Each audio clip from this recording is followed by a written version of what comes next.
हरे कृष्णा। नमो ओम विष्णुपादाय कृष्ण पृष्ठाय भूतले श्रीमते भक्ति वेदांत स्वामिनिते नामिने। हरे कृष्ण कृष्ण कृष्ण हरे हरे, हरे राम राम राम हरे हरे। श्रील एसी भक्ति वेदांत स्वामी प्रभुपाद की जय। आचार्य महात्मा गांधी जी की जय। भगवद गीता 2020 में आपका स्वागत है। चर्चा चल रही है छठे अध्याय की। आज की श्लोक संख्या है छठे अध्याय का 7वां श्लोक। हम पुनर्कथन कर लेते हैं। कल जिस श्लोक की हमने चर्चा की थी वहां पर आपको थोड़ा सा व्यवहारिक रूप से यहाँ तक ले आता हूँ। बंधुरात्मात्मनस्तस्य येनात्मैवात्मना जितः अनात्मनस्तु शत्रुत्वे वर्ते आत्मैव शत्रुवत।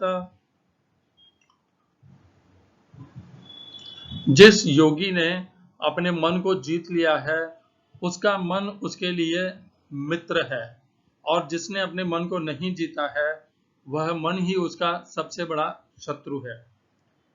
यहां तक हम को भगवान कैसे लेके आए इसके ऊपर एक बार विचार कर लेते हैं। तो जैसे कि भगवद गीता क्रमशः कहते हैं, तो भगवान ने छठे अध्याय के तीसरे श्लोक से हमें कहना प्रारंभ किया कि जिस योगी को, जो अभी योगी बना नहीं है परंतु जिसमें अथा तो ब्रह्म जिज्ञासा है और जो योग के मार्ग में लगना चाहता है, प्रारंभ करना चाहता है, उसके लिए तो कर्म ही सबसे उत्तम साधन है।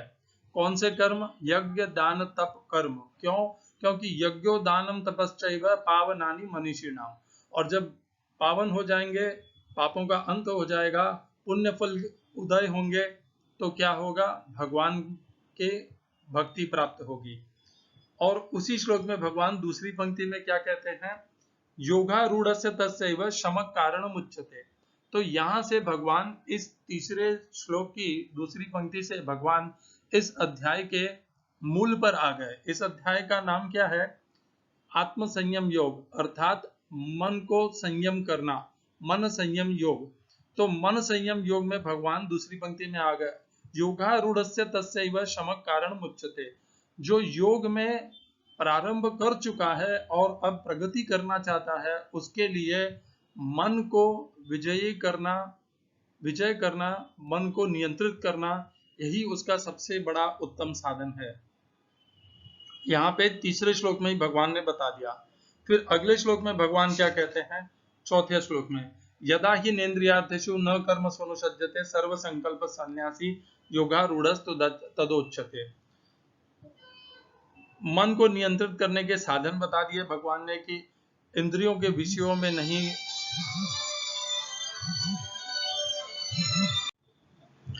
हरे कृष्णा। और फिर अगले श्लोक में भगवान ने बताया कि मन को जीतने के लिए इंद्रियों के विषयों से अनासक्ति और न कर्म स्वनुसज्जते, अर्थात सकाम कर्मों में इंद्रिय तृप्ति के लिए, भोग संग्रह, सुख ऐश्वर्य की प्राप्ति के लिए प्रयत्न करते रहना, ये सब का त्याग।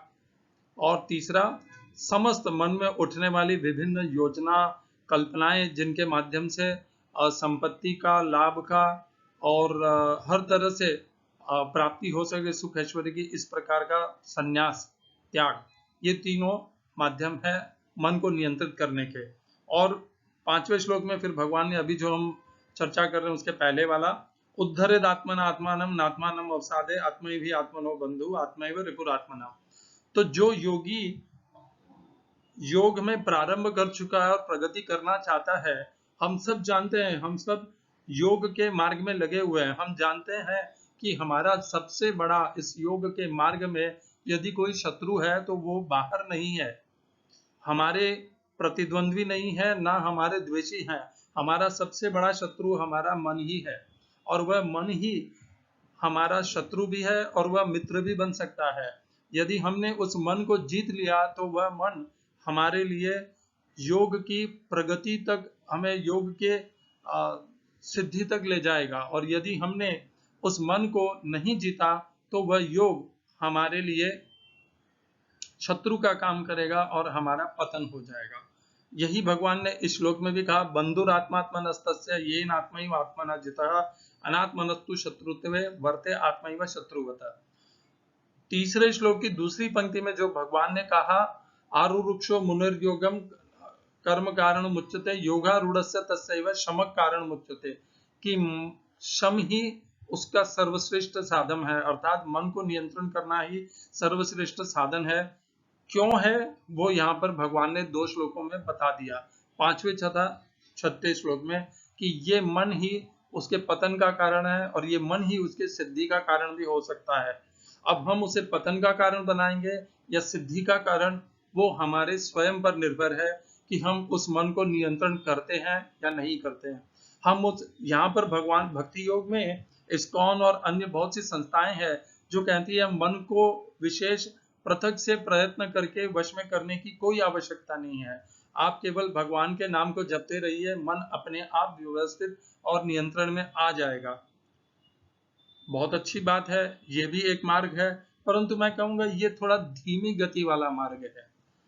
हमें इस मनुष्य शरीर में जो कुछ भी प्राप्त करना है उसके ऊपर हमें हमारा ध्यान केंद्रित करना ही होता है। जब तक हम ध्यान केंद्रित नहीं करते तब तक हम उसे सफलता से कर नहीं पाते, भले वो भौतिक हो या आध्यात्मिक हो। यदि हमें अपने योग की साधना में शीघ्रता से सिद्धि प्राप्त करनी है, दृढ़ता प्राप्त करनी है, प्रगति प्राप्त करनी है, तो हमें मन को विशेष रूप से महत्व और ध्यान दे करके अपना ध्यान इस पर केंद्रित करके इसे नियंत्रित शीघ्रता से कर लेना चाहिए। यदि हम वर्षों बरस इसी में लगाते रहे तो हो सकता है कि बहुत वर्ष बीत जाने पर भी जब हमारे अंदर अभी भी मन की उग्रता, व्यग्रता, मन का वेग हमें प्रभावित करता रहेगा, तो हम अपने योग के मार्ग से भटक भी सकते हैं, विमुख भी हो सकते हैं, क्योंकि ये मन हमें कहाँ ले जाएगा पता नहीं। इंद्रियाणाम ही चरताम यन्मनो विधीयते तदस्य हरति प्रज्ञाम वायुर्नाव इमाम वसी। ये मन हमें हवा के झोंके के साथ हमें कहाँ ले जाएगा, हमारे योग के मार्ग से भटका देगा, ऐसी होने की संभावना है। जितना जल्दी शीघ्रता से आप इस मन को नियंत्रण कर लेंगे उतने ही आप सुरक्षित हो जाएंगे। तो इस मन को नियंत्रण करने के लिए क्या करना है, ये यहाँ पर भगवान इस 6ठे अध्याय में बहुत गहराई से इसके ऊपर उपदेश और ज्ञान देंगे। और यदि भगवान ने भगवत गीता में इसको महत्वपूर्ण माना है कि मन को नियंत्रण करना है, तो मेरी तो विनती है समस्त भक्ति मार्ग वालों से कि आप भगवान के उपदेश को काटिए मत, कि भगवान के उपदेश को विफल मत कीजिए, भगवान के उपदेश का तिरस्कार मत कीजिए, ना अपने अनुयायियों को करवाइए। यदि भगवान ने कहा है कि मन को नियंत्रण करना चाहिए, क्योंकि मन ही उत्तम साधन है योग में प्रगति करने का, मन को नियंत्रण करने का, और उसे अपना मित्र बनाना आवश्यक है, तो आप उसके लिए प्रयत्नशील हो जाइए। बुराई क्या है? कुछ बुरा तो है नहीं, कुछ हानि है नहीं, कुछ लाभ ही होना है, तो उसको स्वीकार कर लीजिए। परंतु ये कठिन अवश्य होगा, क्योंकि इस्कॉन में इसके लिए मना कर रखा है, और उसका भी एक कारण है। प्रभुपाद ये जानते थे कि हर मनुष्य मन को नियंत्रित नहीं कर पाएगा, लाखों करोड़ों में से कोई एक मनुष्य मन को नियंत्रित कर पाता है पूर्णतया। कुछ आंशिक रूप से कर पाते हैं और कुछ बिल्कुल भी नहीं कर पाते। तो जो आंशिक रूप से कर पाते हैं उन्हें उसका लाभ मिलना प्रारंभ हो जाता है और वे प्रयत्नशील हो जाते हैं। मन को नियंत्रण करना इतना सरल भी नहीं है, और इसीलिए प्रभुपाद जानते थे कि यदि मन को नियंत्रण करने के पीछे इनको लगाया तो हो सकता है वे हार मान जाएंगे कि ये मन को नियंत्रण करना असंभव है। जैसा खुद अर्जुन ने भी 6ठे अध्याय में आगे कहा है कि इसको मन को नियंत्रण करना वायु को नियंत्रण करने से भी ज्यादा दुष्कर और कठिन है, तो एक साधारण मनुष्य कैसे कर पाएगा। और शायद इसी कारण से प्रभुपाद ने समस्त अनुयायियों को मन को नियंत्रित करने से विशेष उसके ऊपर ध्यान देने के से विमुख किया है, ताकि वे कभी निरुत्साही न हो, वे अपने भक्ति मार्ग से भटक नहीं जाएं और मन को नियंत्रित नहीं कर पाए। इस कारण से वे अपने उत्साह को, अपने मार्ग को त्याग नहीं थे। क्या कारण था वो तो प्रभुपाद ही जाने। मेरी आपसे यही विनती है कि अपने मन को नियंत्रण करने के लिए दृढ़ता से लग जाइए, क्योंकि योग में प्रगति का यही साधन है। स्वयं भगवान 6ठे अध्याय में पूरा अध्याय इसी के ऊपर समर्पित है। योग में प्रगति करने का एकमात्र सर्वोत्तम साधन है मन को नियंत्रण करना। और हमने 12वें अध्याय के 9, 10 और 11 इन श्लोकों को जोड़ करके हमने ये भी पढ़ा था कि भगवान कहते हैं यदि तेरा चित्त और मन मुझ में नहीं लग पा रहा है तो तू अभ्यास का आधार ले और अभ्यास करके मुझ में अपने मन और चित्त को लगा। ये था 12वें अध्याय का 9वां श्लोक, जिसमें अभ्यास क्या है। जब हम नाम जप करते हैं और निरंतर प्रतिदिन करते हैं और उसी मंत्र का बारंबार प्रतिदिन जाप करते हैं तो वही अभ्यास है। हम जिस प्रणाली को, जिस प्रयोग को, जिस उपयोग को बार बार करते हैं वो अभ्यास हो जाता है। अभ्यास करते करते हमारी उसमें पकड़ आ जाती है, हम उसमें स्थिर हो जाते हैं, दृढ़ हो जाते हैं, उसे ही अभ्यास कहते हैं। तो भक्ति मार्ग में अभ्यास है नाम जप, नाम यज्ञ। कर्मयोग में अभ्यास क्या है। कर्मयोग में भी भगवान का नाम लिया जाता है। कुछ इसके अलावा कर्मयोगी अपने मन को भी नियंत्रण रखने में विश्वास करता है।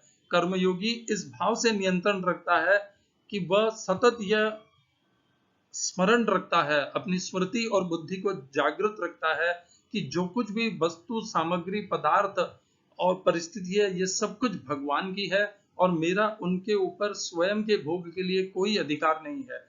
इस भाव को वह अपना सतत बनाए रखता है और इस भाव के माध्यम से वह सतत जो भी सामग्री, वस्तु, पदार्थ, परिस्थिति है उसका सदुपयोग करता है दूसरों की कल्याण, उद्धार, सेवा के लिए। इस प्रकार की ये जो जागृति उसकी है, ये जागृति ही उसका अभ्यास है और वो उसको सतत करते रहता है। उसका कर्म और उसकी ये जागृति यही उसके अभ्यास है। वो सतत कर्मशील रहता है और कर्म करना इस भाव से वो ये जो कर्म कर रहा है कि ये जो भी है सब कुछ भगवान का दिया हुआ है और मैं भगवान की सेवा में लगा रहा हूं, ये उसका अभ्यास बन जाता है। और ज्ञान योगी कैसे करते हैं। ज्ञान योगी भी अभ्यास करते हैं, परंतु उनका अभ्यास का माध्यम है वो प्राणायाम भी करते हैं। तो ये जो आते और जाने वाली श्वास के ऊपर जब प्राणायाम किया जाता है, ये अष्टांग योग में किया जाता है, ज्ञान योग में भी किया जाता है प्राणायाम। कुछ ज्ञान योगी करते भी हैं, नहीं तो वे एक और प्रकार का अभ्यास भी करते हैं। अष्टांग योग में तो प्राणायाम ही अभ्यास है। आने और जाने वाली श्वास को निरंतर देखते रहते हैं। दिन प्रतिदिन प्राणायाम का ध्यान जिसे कहते हैं वो किया जाता है और करते करते अभ्यास हो जाता है अपने मन को प्राणों में केंद्रित करने का, आने और जाने वाले प्राणवायु को समान करने का। और जैसे ही वह वायु समान हो जाती है तो मन भी स्थिर हो जाता है। इसके संबंधित हमने श्लोक पहले वाले अध्याय में पढ़े थे और हमें याद है हमने तब कहा था प्राणापान समायुक्ता नासाभ्यंतर चारिणो। तो ये था उसके संबंध में। अष्टांग योग में भी अभ्यास है। अभ्यास सभी योग पद्धति में है, ऐसा नहीं है कि वह केवल भक्ति मार्ग में ही अभ्यास है। अभ्यास भिन्न भिन्न प्रकार का है। भक्ति योग में नाम जप अभ्यास है, यहाँ पर अष्टांग योग में प्राणायाम अभ्यास है, कर्मयोग में निरंतर सेवा के लिए, भगवान की सेवा के लिए भगवान को समर्पित कर्म करते रहना, सेवा करते रहना, यही अभ्यास है। और ज्ञान योग में निरंतर भगवान का चिंतन बनाए रखना कि ये जो कुछ भी है सब कुछ भगवान के द्वारा संपन्न हो रहा है, भगवान सर्वत्र हैं, सब कुछ भगवान में के इशारे पर हो रहा है। ये जो बोध है, इस बोध के साथ में निरंतर अभ्यास होता है। अभ्यास होता है वहां पर वेद का, वहां पर ज्ञान का, शास्त्रों का सतत निरंतर अभ्यास होता रहता है, शास्त्रों का।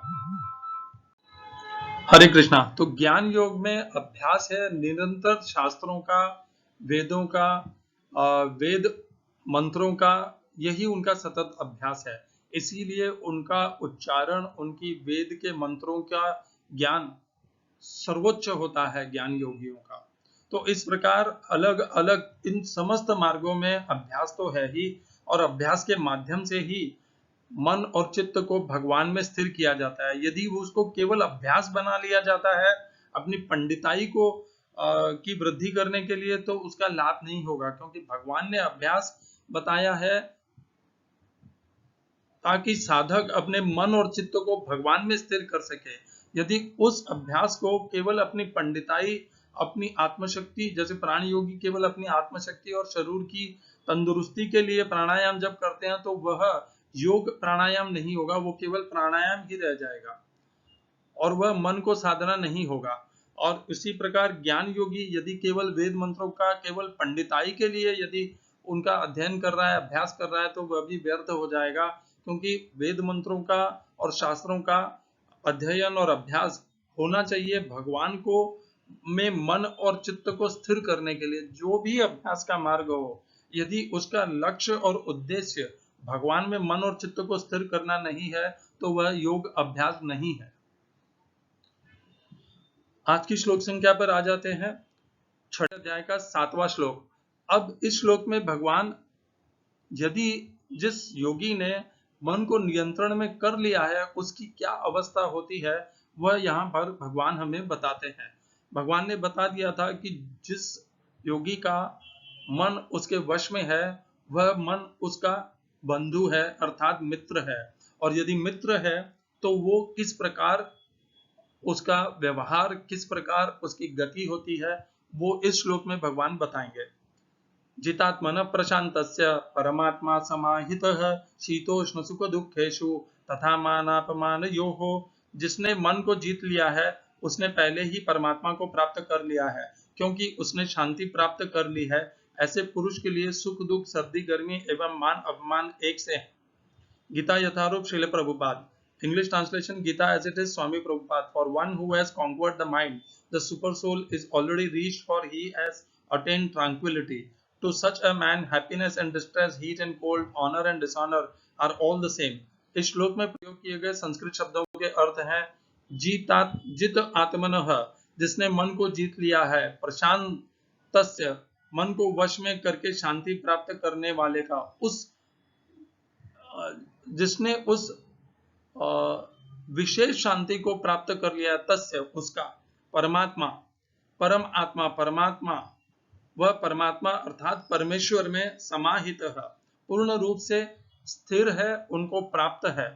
दूसरी पंक्ति शीत उष्ण, शीत अर्थात सर्दी, उष्ण अर्थात गर्मी, सुख अर्थात सुख, दुख दुखेशु अर्थात दुख में, तथा और भी, मान तथा अपमान, इन सब में वह विचलित नहीं होता, उसका मन फिर भी जीता हुआ रहता है। इस श्लोक का तात्पर्य स्वामी प्रभुपाद द्वारा भगवत गीता यथारूप से, वस्तुतः प्रत्येक जीव उस भगवान की आज्ञा का पालन करने के निमित्त आया है, जो जन जन के हृदयों में परमात्मा रूप में स्थित है। जब मन बहिरंगा माया द्वारा विफत कर दिया जाता है, तब मनुष्य भौतिक कार्यकलापों में उलझ जाता है। अतः जो ही मन किसी योग पद्धति द्वारा वश में आ जाता है, त्यों ही मनुष्य को लक्ष्य पर पहुंचा हुआ मान लिया जाना चाहिए। मनुष्य को भगवत आज्ञा का पालन करना चाहिए। जब मनुष्य का मन परा प्रकृति में स्थिर हो जाता है, तो जीवात्मा के समक्ष भगवत आज्ञा पालन करने के अतिरिक्त कोई विकल्प नहीं रह जाता। मन को किसी न किसी उच्च आदेश को मानकर उसका पालन करना होता है। मन को वश में करने से स्वतः ही परमात्मा के आदेश का पालन होता है। चूंकि कृष्ण भावना भावित होते ही यह दिव्य स्थिति प्राप्त हो जाती है, अतः भगवत भक्त संसार के द्वंद्वों यथा सुख दुख, सर्दी गर्मी आदि से अप्रभावित रहता है। यह अवस्था व्यावहारिक समाधि या परमात्मा में तल्लीनता है। ओम अज्ञानतिमिरन्धस्य ज्ञानाञ्जनशलाकया चक्षुरुन्मीलितं येन तस्मै श्री गुरुवे नमः। एकम शास्त्रम देवकी पुत्र गीतम, एक ही शास्त्र श्रीमद् भगवद गीता, और किसी शास्त्र की आवश्यकता नहीं है। एको देवो देवकी पुत्र एवं, एक ही भगवान श्री कृष्ण, अन्य किसी देवी देवताओं और जिन माने हुए भगवानों के प्रति भटकने की आवश्यकता नहीं है। एको मंत्र तस्य नामानि यानि, एक ही मंत्र का आश्रय लीजिए, भगवान श्री कृष्ण के नाम का महामंत्र, हरे कृष्ण कृष्ण कृष्ण हरे हरे, हरे राम राम राम हरे हरे। अन्य मंत्रों के लिए, उनको स्मरण करने के लिए, स्मृति में स्थिर करने के लिए पीछे भागने की कोई आवश्यकता नहीं है। इस एक मंत्र को बिना छुपाए, बिना लज्जित हुए उसका उच्चारण कीजिए, दृढ़ता से, श्रद्धा से, विश्वास से। कर्मापेकम तस्य देवस्य सेवा, अपने कर्मों के द्वारा नित्य भगवान श्री कृष्ण की सेवा कीजिए। जितात्मन, अब तो जिस योगी ने मन को जीत लिया है उसका क्या होता है, वह भगवान की उस परा शांति, परम शांति को प्राप्त होता है। वही परम शांति जो स्वयं भगवान का लक्षण है, उस परम शांति को प्राप्त होता है। और परमात्मा समाहित है, वो सदैव परमात्मा के साथ रहता है, उनसे संबंध में रहता है, उनसे संबंधित रहता है, उनसे कभी भी पृथक नहीं होता। वो संसारी प्रयोजनों में कभी नहीं गिरता है। संसार के परिवर्तनशील वस्तु, सामग्री, पदार्थ, ऋतुओं से उसके ऊपर कोई प्रभाव नहीं होता। वो शीतोष्ण, सुख दुख, मान अपमान, इन सब परिवर्तनशील से ऊपर हो जाता है, क्योंकि उसने मन को जीत लिया है। यदि हमें ये जो प्रभाव करते हैं हमारे ऊपर, हमें दुख पहुंचाते हैं, हमें उग्र और व्यग्र करते हैं, इन सब पर हमें दृढ़ता और नियंत्रण पाना है, तो हमें अपने मन को जीतना होगा। इसके अलावा और कोई उपाय नहीं है। आप देखिए, जो सैनिक होते हैं हमारे सीमाओं पर, जो हमारी सुरक्षा करते हैं, वो -30 डिग्री, 25 डिग्री में भी अपने धर्म में, अपने स्वधर्म में, अपने कर्म में स्थिर रहते हैं और अपने कर्म को अच्छे से पूरा अंजाम करते हैं, ताकि हम सब सीमाओं के भीतर रहने वाले देशवासी सुरक्षित रहें। कैसे कर पाते हैं वो?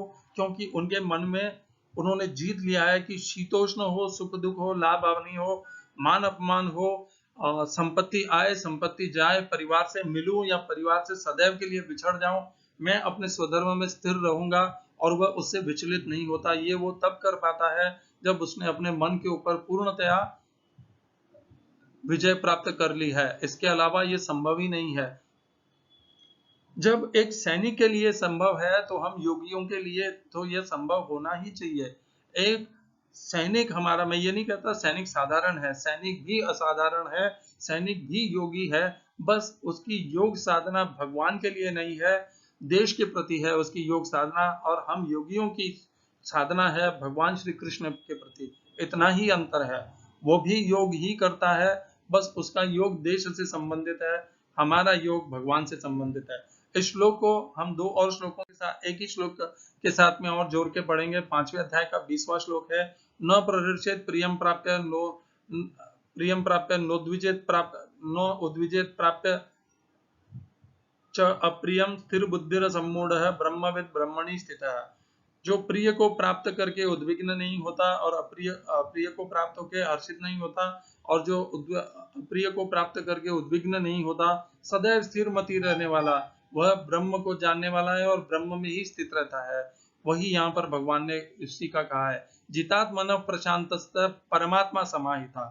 परमात्मा समाहितः, और यहाँ पर भगवान ने 5वें अध्याय के 20वें श्लोक में कहा ब्रह्मविद ब्रह्मणि स्थितः, परमात्मा स्थितः, परमात्मा समाहित, और यहाँ पर लिखा है ब्रह्मविद ब्रह्मणि स्थितः। दोनों में कोई अंतर नहीं है, ब्रह्मणि हो या परमात्मा समाहित हो, दोनों एक ही है। फिर दूसरी पंक्ति में क्या लिखा, शीतोष्ण सुख दुखेषु तथा मानापमान योगो, और यहाँ पर भी वही लिखा, प्रिय को प्राप्त करके हर्षित नहीं होता और अप्रिय को प्राप्त करके उद्विग्न नहीं होता।